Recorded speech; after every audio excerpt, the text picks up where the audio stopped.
पहले अपने इष्ट देव की बाह्य मूर्ति सेवा विराजमान करनी चाहिए, या नाम सेवा सेवा विराजमान करनी चाहिए, और उस बाह्य सेवा को साक्षात समझ करके करना चाहिए। साक्षात समझ कर, साक्षात विराजमान है ऐसा भाव। बाह्य पूजा के साथ साथ मानसिक सेवा का बहुत बड़ा योग है, और यह बाह्य सेवा से ही मानसिक सेवा प्रारंभ हो जाती है। सेवा तभी पूर्ण होती है जब आप पहले उसका चिंतन करेंगे। चिंतन नहीं करेंगे तो सेवा पूर्ण नहीं होगी, वास्तविक सेवा सही नहीं हो पाएगी। पहले आज श्री जी को कौन सा पोशाक धारण कराना है, कौन सी है, तो प्रगट सेवा ही मानसिक सेवा में पहुंचा देती है। पूज्य बाबा कह रहे, गोपी जनों की तरह प्रेम प्राप्ति के लिए सबसे पहले अपने इष्ट का चयन और इष्ट की अनन्यता, इष्ट की अनन्यता, इष्ट की अनन्यता में आ गया अपने इष्ट का नाम जपना, अपने इष्ट का मंत्र जपना, अपने इष्ट का ही गुणगान करना, अपने इष्ट के विषय में ही सोचना, ये सब आ गया। फिर इष्ट के श्री विग्रह की, मूर्ति की, छवि की, नाम की सेवा विराजमान करना, और जैसे गृहस्थ है तो जितने याम कर सके, जितना कर सके, लेकिन अगर विरक्त है तो 8 पहर की सेवा हमारे पास की ध्यान दे करके अगर आप सेवा करोगे तो देखोगे आपकी मानसिक सेवा होगी। आज वो वाली नथ पहनानी है, वो ऐसे धारण करानी है, हाँ आज इस रंग की पत्रावली, इस रंग की चोली, इस रंग के ऊपर चुनरी, और इस रंग का लहंगा, और ऐसे ये जो हो रहा है ना, ये मानसिक सेवा हो रही है, बहुत बड़ी चीज हो रही है। देखो आप लोग जो चिंतन करते, आज फूल बंगला ऐसे बनाना है, आज ऐसे, बहुत बड़ी सेवा हो रही। आज श्री जी की रसोई, ये मानसिक जो सेवा, और बहुत जोर की सेवा, प्रगट सेवा का फल है मानसिक सेवा, और मानसिक सेवा ही सिद्धावस्था को प्रदान करती है, ये बात ध्यान दीजिए। और जो इष्ट का नाम मिला है वो केवल जबान से ही नहीं, चिंतन के साथ होना चाहिए।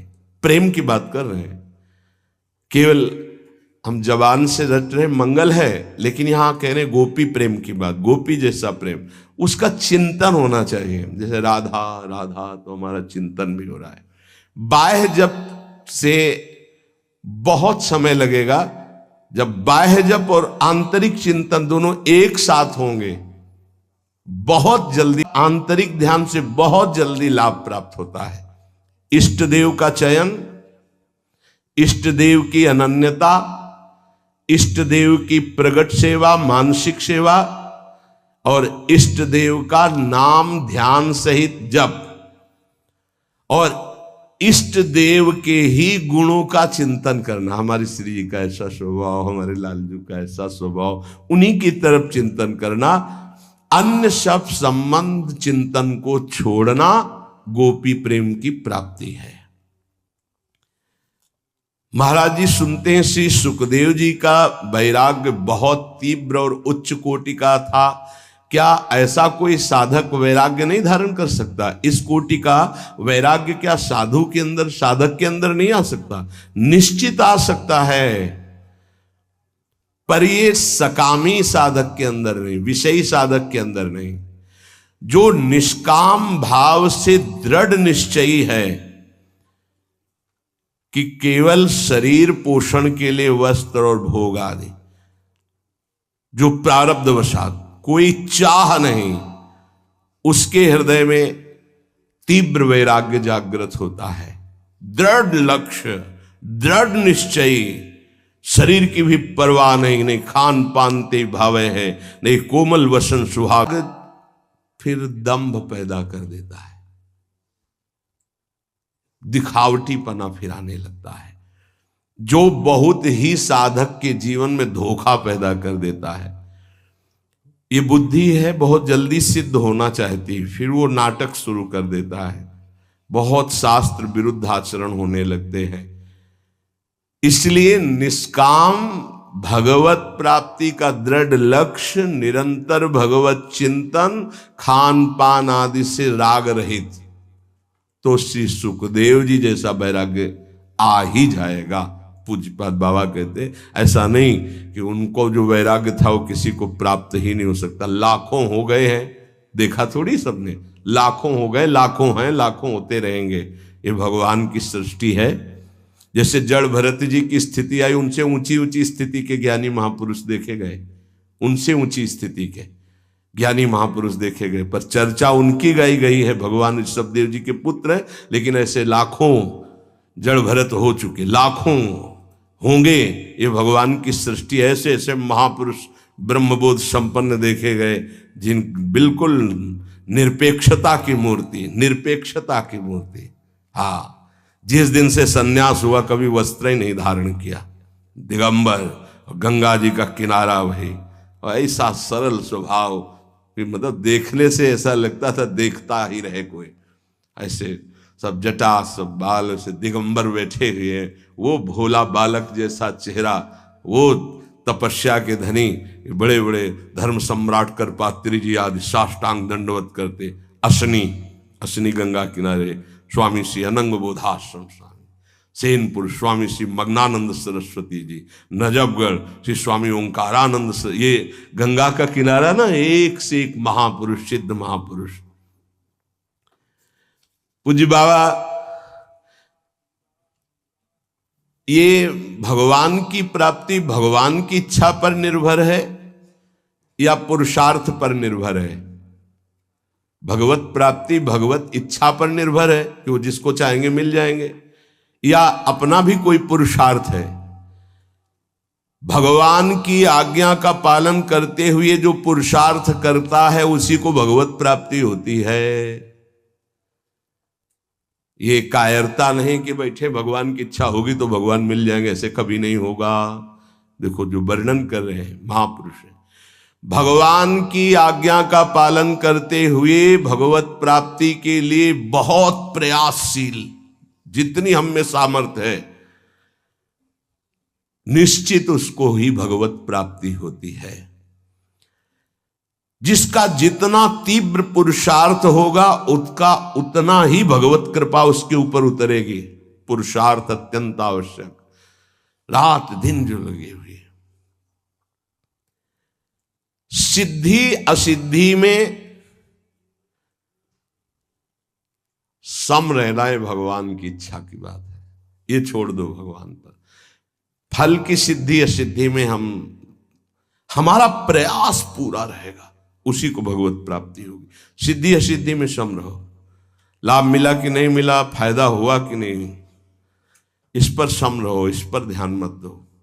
तुम पुरुषार्थ करते रहो, प्रयास करते रहो, निश्चित तुम्हें भगवत प्राप्ति हो जाएगी, पक्का। देखो ये पूरे जीवन की यात्रा की बात है, 4 दिन में सुधरने वाले नहीं हैं। विश्वास हमारी बात पर करना, ये कोई छोटे मोटे शत्रु नहीं है, नहीं तो तुम्हारी साधना फिर ढीली हो जाएगी कि 2 साल हो गए अभी तो हम उनके स्मरण में लगे रहो। भक्तों की ये मान्यता फल पर होती है कि भगवान जैसा चाहे, लेकिन पुरुषार्थ पर नहीं। हमें जो समय, जो दिनचर्या, जो भजन, उस पर हम कायर बन करके नहीं बैठेंगे अब जैसा भगवान नहीं। उसके लिए हमें जो गुरुदेव ने आज्ञा करी, जो दिनचर्या, जो भजन, उस पर तत्पर रहेंगे।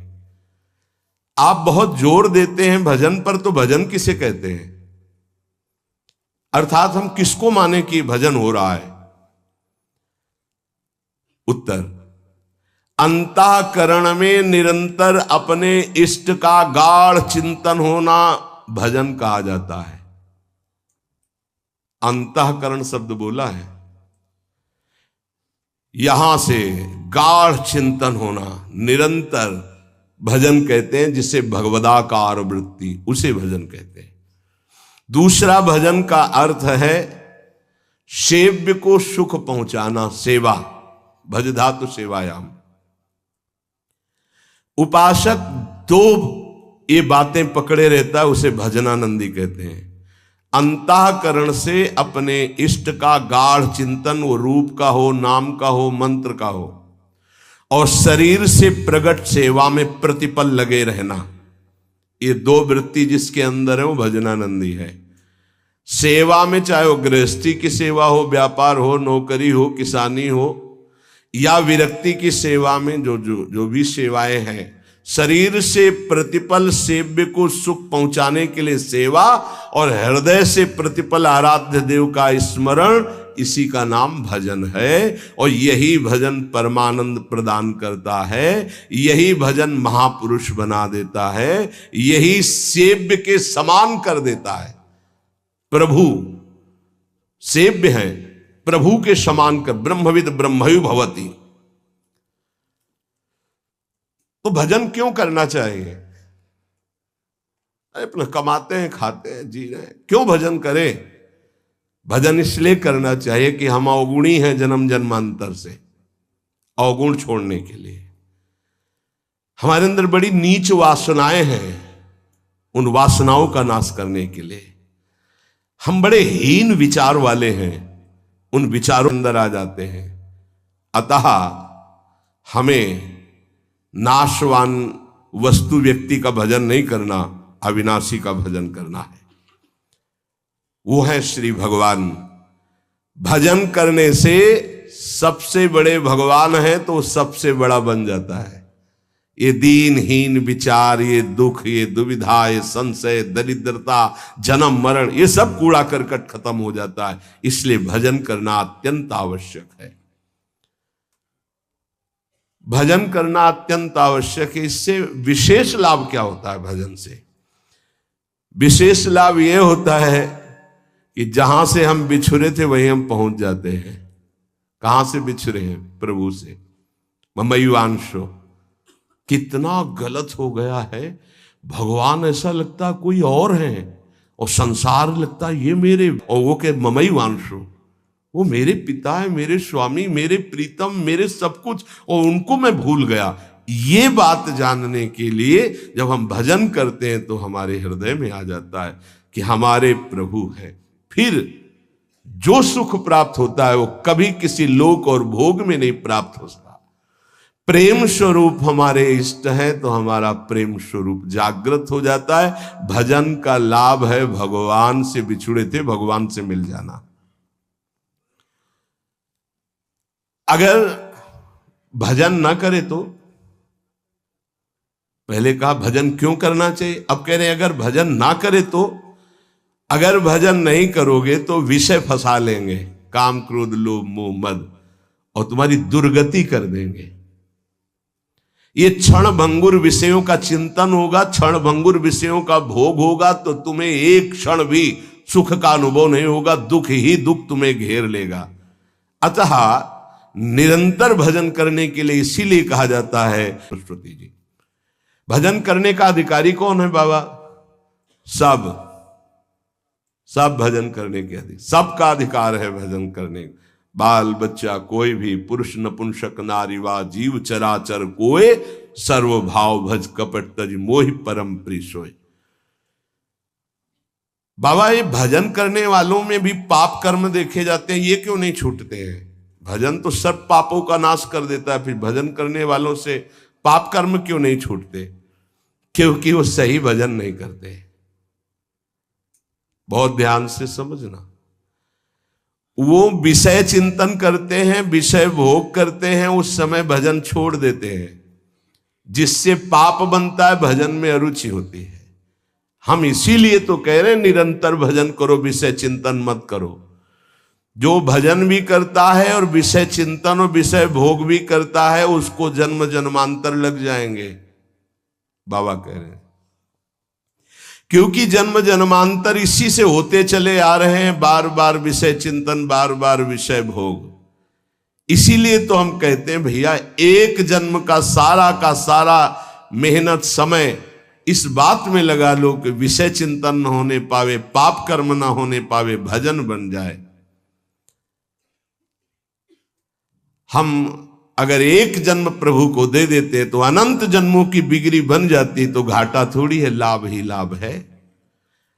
जितना समय भजन नहीं करेंगे उतना समय मन विषय चिंतन करेगा और आपके द्वारा पाप कर्म हो ही जाएगा। पाप कर्म होगा तो सबसे पहले गुरु में अश्रद्धा होगी, फिर इष्ट भजन में अरुचि होगी, ये उसका लक्ष्य। कहीं भी अपराध करो, वो पहले आपके गुरु संबंध को तोड़ेगा, तभी तुम्हारे ऊपर प्रहार कर सकता है। नहीं, गुरु कृपा पात्र पर प्रहार नहीं कर सकती माया। पहला कार्य करेगी, गुरु संबंध छुड़वाएगी, इष्ट चिंतन छुड़वाएगी।